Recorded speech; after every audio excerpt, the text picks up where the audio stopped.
Hello, everybody. My name is Kody Doxtater, and I'm going to be talking about Indigenous homelessness in Canada. And what I decided to do with this presentation, rather than put up facts and certain things that I found in the literature, was to look at the overall literature and talk about some of the things that I find a little bit troubling in it, and hopefully depart lens onto you so that when you look at literature that involves Indigenous people, you'll be able to think back to this and understand it a little bit better.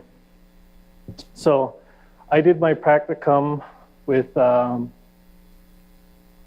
Center for Indigenous Research and Community-Led Engagement, and I started in 2016. It's commonly referred to as CIRCLE. It is a research center that aspires to improve the health and well-being of Indigenous people through research and community engagement. With CIRCLE, I work with the Aboriginal Coalition to End Homelessness, who works with Greater Victoria Coalition to End Homelessness. The difference is Aboriginal Coalition to End Homelessness is more specific to the needs of Indigenous people, and they have 4 pillars. So first pillar is housing and shelter, governance, policy, resources, community building, support services.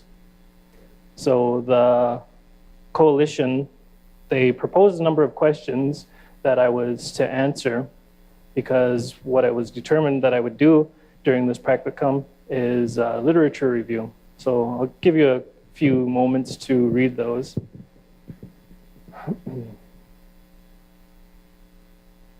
And I just wanted to mention too that I will be talking about the last point on here, the last question: what are traditional Indigenous practices of shunning, isolation, etc.? I feel like people were probably going to have questions about that one. And because I'm doing an overview of the literature and not addressing each one of these points, I'm going to talk about that one specifically. So doing a critical analysis of the literature review of literature on Indigenous homelessness in Canada, I had 3 main concerns. And the first concern was the impact and role of colonization. That was barely ever mentioned, or if it was mentioned, it wasn't talked about in a significant manner, where it really demonstrated the role and impact of colonization in this country and its role on creating a state of homelessness for Indigenous people. The next is the importance of problem framing. And I know that this is something that we've talked a lot about in the Master of Public Health, problem framing, and how important it is to set the problem in a proper narrative so that it contributes to solving the problem rather than going down a pathway that further contributes to the problem. And the last one is terminology.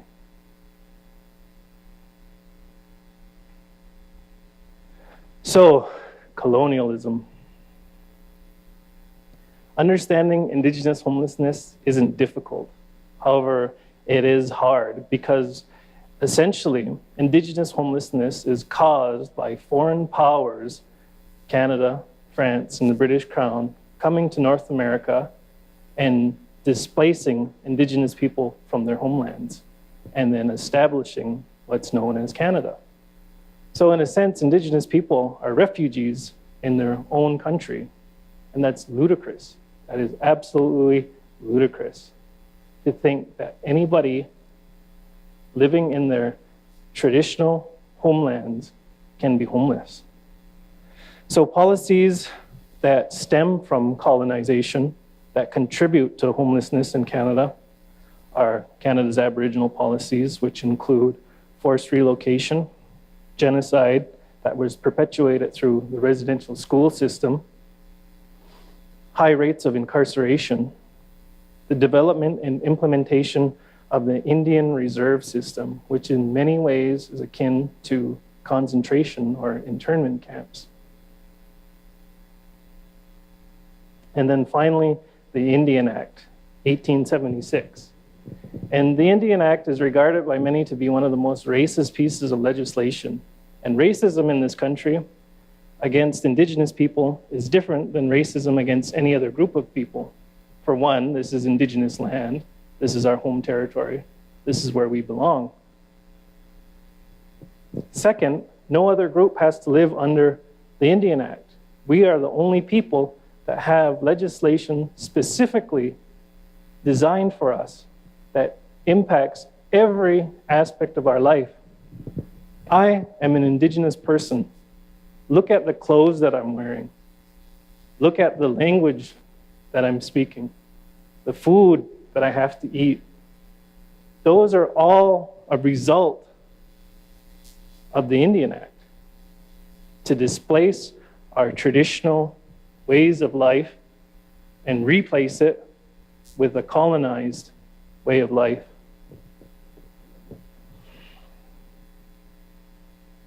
So the second thing I want to talk about is problem framing.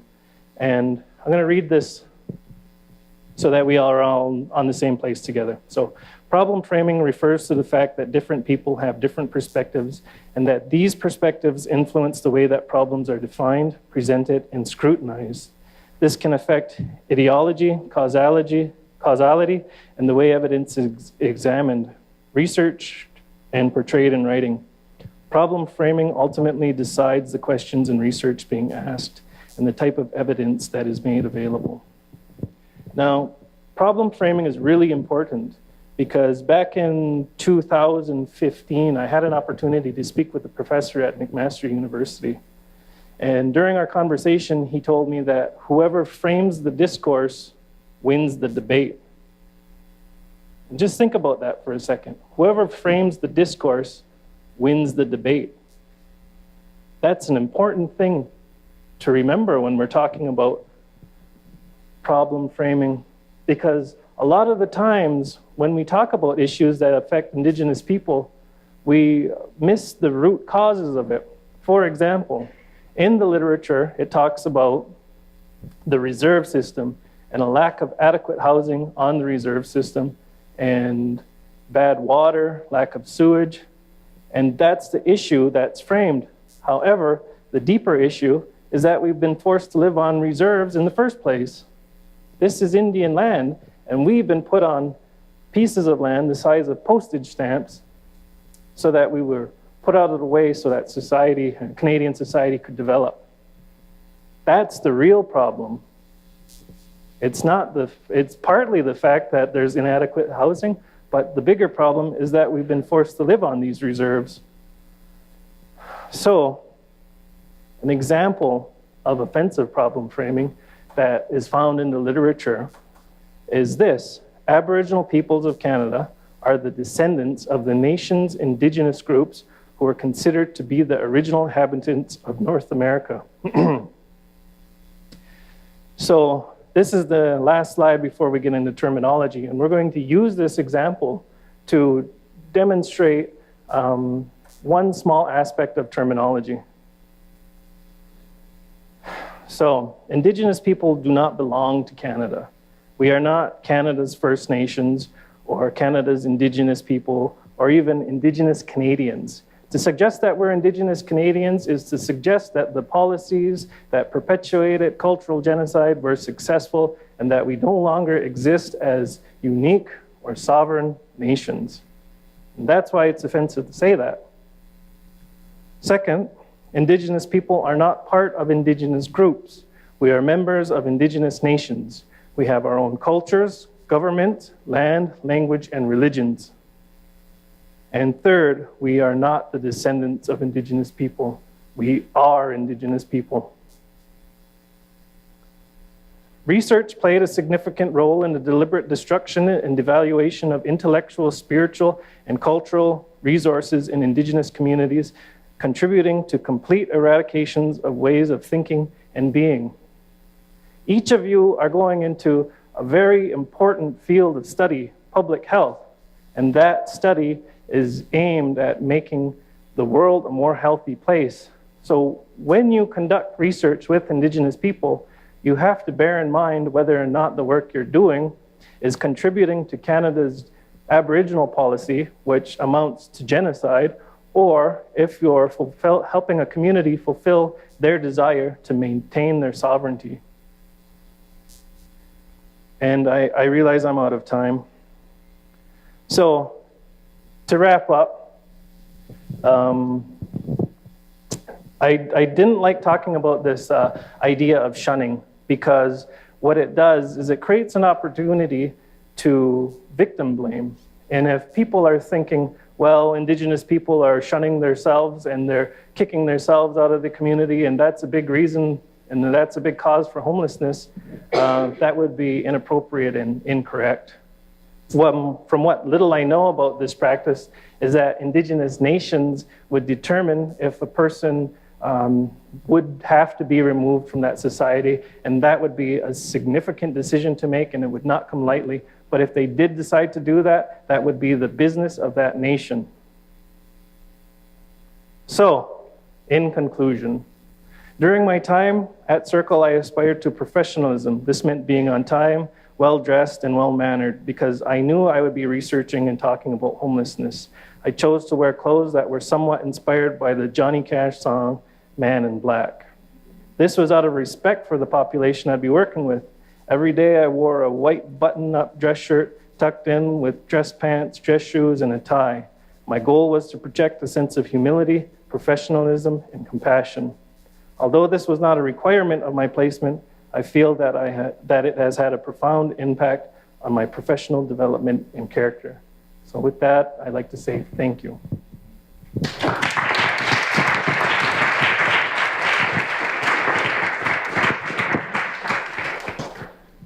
Thank you, Kody. What a fantastic way to end this, conference. Are there any questions?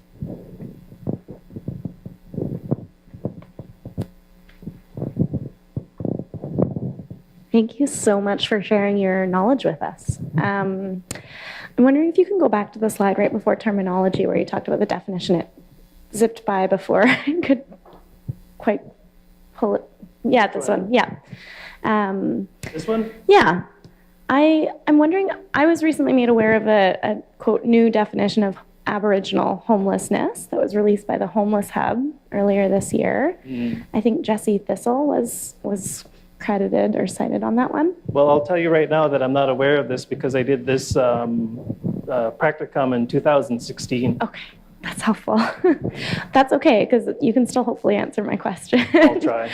I'm curious what your thoughts are on strategies like that to indigenize a definition of homelessness. Is that one way to address the issues you brought up with problematic terminology, or do you think that we need to have more totally tearing apart the system approaches and actually building a framework that's completely Indigenous to start with?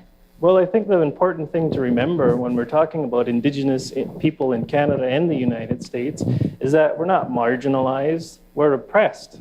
And that's how the terminology needs to reflect the fact that we are actively oppressed. The Indian Act has not been changed to make it easier for us to access our food, our languages, our traditional territories, our culture. They have not, to this day, given back any land, and therefore, homelessness continues to be a big problem.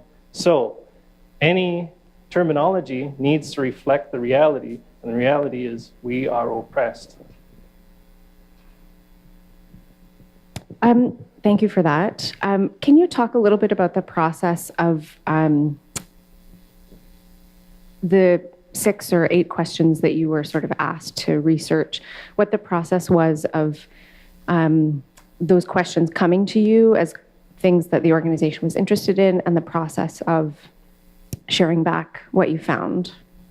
Well, basically, they had these questions already made, and they presented them to me. So what I did was I looked at I did a literature search, and then from each one of the pieces of literature that I found relevant, all I did was make a separate sheet for these questions, and then I used the feature in Windows 10 or something where you can make a split screen. So every time the literature talked about something relevant to one of these questions, I copied and pasted it, and then I put it in my own words.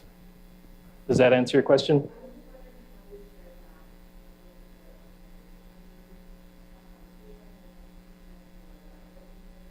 Well, I mostly talked to my supervisor about it, Charlotte Lopi, and then whatever we had discussed, and then made changes to the literature and what I written, I gave it to her, and then she put it forth to the organization.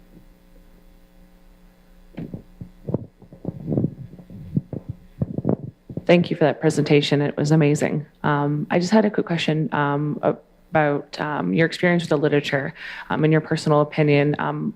From what I've personally come across going through literature about and for and with Indigenous people, is that rather than seeing a shift from positive, empowering language about Indigenous people, it almost seems to be kind of a sanitization of problematic language. So it's still problematic, but it's cleaned up in a way. I was wondering what your take is on how literature and academic literature is transitioning to be Indigenous-led and empowered in positive language. Do you see it as improving, or is it becoming more sanitized? Well, I see that there's still a long way to go, right? Because terminology within an Indigenous context is incredibly complex. So you need to be aware of the political, legal implications when you say things. So saying things like First Nations can actually be damaging, right? Because the treaties that Indigenous people have with British Crown and other entities are between Indians and the British Crown. They're not between First Nations and the British Crown. So if we're going to use legal terminology, such as Indian, then it becomes a slippery slope. The problem is that not a lot of the research or not a lot of the terminology reflects the realities of Indigenous people. You see, for example, Indigenous Canadians or Canada's Indigenous people, right? It doesn't say the Indigenous nations, which have specific names like Radenophoni or Gonyogeha, and these are names from where I'm from. But those are names of specific nations. And if you really want to get into it, you have to know the people that you're working with, you have to know the names of their nations, and you have to know the different legal treaties and things that they've participated in. Thank you very much, Kody. It was a really powerful presentation. Thank you. Okay, thank you.